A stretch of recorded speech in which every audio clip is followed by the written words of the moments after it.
قربانی کے ایام میں ہر شخص دیکھے جو گھر میں بالغ ہیں، بالغ جو ہے 15 سال کے بعد سمجھ لے بلوغت کا حکم ہو جاتا ہے، مسلمان ہوں بالغ ہوں، تیسرا مقیم ہوں مسافر نہ ہوں، حالت سفر میں نہ ہوں، اور چوتھا وہ مالک نصاب ہوں۔ اور یاد رکھیں قربانی کا نصاب یہی ہے کہ قربانی کے ایام میں جس کے پاس مال کسی بھی شکل میں ہو 52.5 تولہ چاندی کی قیمت تک پہنچ جائے اس پہ قربانی لازم ہو جائے گی۔ لہٰذا اگر تھوڑا سا سونا پڑا ہوا ہے جس کی آپ نے قیمت معلوم کی وہ 52.5 تولہ چاندی کے برابر بن رہی ہے، جو آج کل 45-50,000 تک ہو جائے گی، ریٹ اوپر نیچے ہوتے رہتے ہیں، آپ معلوم کر لیجئے گا سونار سے کہ 52.5 تولہ چاندی کتنے کی بنے گی، وہ آپ کو بتا دیں گے۔ تو چونکہ یہ روزانہ تقریباً اوپر نیچے ہوتا ہے اس لیے میں ایکوریٹ نہیں بتا رہا، تو آپ وہ معلوم کر لیں۔ اب اتنا سونا ہو یا تھوڑا سا چاندی تھوڑا سونا ہو تھوڑا کیش پڑا ہو، ان کو ملا کر آپ کر لیں۔ اسی طریقے سے کوئی آپ کے گھر میں ضروریات زندگی سے زیادہ ایسا سامان ہو، ضروریات زندگی والا سامان وہ کہلاتا ہے جس کے بغیر انسان کا گزارا مشکل ہو، جیسے گھر خود ضروریات زندگی میں آتا ہے، آپ کی سواری ہے، برتن ہیں، فریج ہے، اگر آپ اے سی باقاعدہ یوز کرتے ہیں تو اے سی بھی ضروریات زندگی کے اندر آئے گا۔ اس کے علاوہ جو اضافی سامان پڑا ہوتا ہے، پرانی کتابیں ہیں، جوتے ہیں، پرانے کپڑے ہیں، ڈیکوریشن پیسز ہیں، ان کی قیمت کا بھی اعتبار کیا جاتا ہے۔ حتیٰ کہ فقہا نے لکھا کہ اگر کسی کے 6 کمرے ہیں، 2 کمرے بند رہتے ہیں، کوئی یوز نہیں کرتا، 4 یوز ہوتے ہیں، تو ان 2 کمروں کی قیمت کا بھی حساب ہوگا۔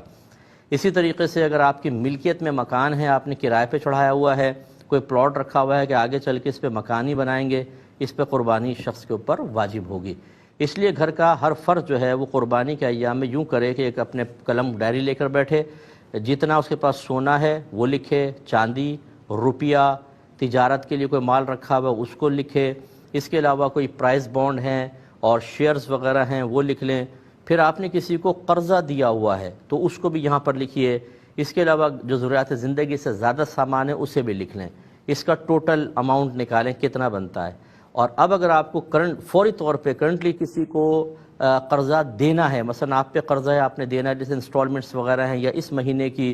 BC وغیرہ ہے، وہ تمام اس میں سے مائنس کر دیں۔ آپ یہ دیکھیں اگر 52.5 تولہ چاندی کے برابر اب بھی مالیت بچتی ہے تو آپ پہ قربانی واجب ہے اور قربانی کرنی ہوگی۔ بہت سارے ہمارے بہن بھائی ایسے ہیں، بعض مجھے یہاں تک کہتے ہیں استاد 16 سال سے ہم پہ قربانی بن رہی تھی، ہمیں پتہ ہی نہیں تھا۔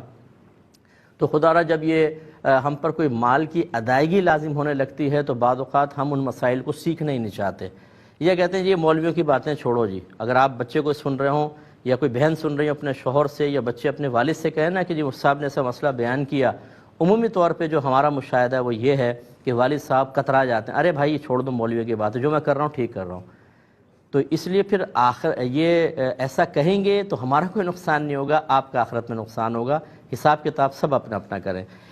تو آپ کی خدمت میں گزارش کر رہے تھے کہ تھوڑا سا اپنے نفس سے مقابلہ کیجئے، آپ اپنا ہر شخص اپنا احتساب کرے اور خود اپنا اپنا حساب کرے۔ مثال کے طور پہ گھر میں والد صاحب ہیں، زوجہ ہیں، 4 بیٹے بالغ ہیں، 2 بیٹیاں بالغ ہیں اور بہویں ہیں ہر بیٹے کی، تو بہویں اپنا اپنا حساب کریں، لڑکے اپنا اپنا حساب کریں گے، بیٹیاں اپنا حساب، زوجہ اپنا حساب اور شوہر اپنا حساب کریں گے، اور پھر دیکھیں گے جس جس پہ قربانی واجب ہے انہیں قربانی کرنی ہوگی۔ تو یہ ہو سکتا ہے کہ آپ کے گھر میں ہر سال 1 قربانی ہوتی ہو، آپ اپنے حساب سے کر رہے تھے، لیکن جب آپ حساب کریں گے تو آپ کو پتہ چلے گا کہ ہمارے گھر میں تو ہر سال 4 قربانیاں بنتی تھیں، 5 قربانیاں بنتی تھیں، 6 قربانی بنتی تھیں، تو اس کا مطلب ہے کہ جو 6 بنتی تھیں اور آپ 1 کر رہے تھے تو ان 6 کا وبال آپ پر ہوگا، یعنی 5 کا وبال ہوگا، اور جس نے واجب ترک کیا گناہگار ہوگا۔ تو یہ اچھی طرح حساب کر لیجئے گا۔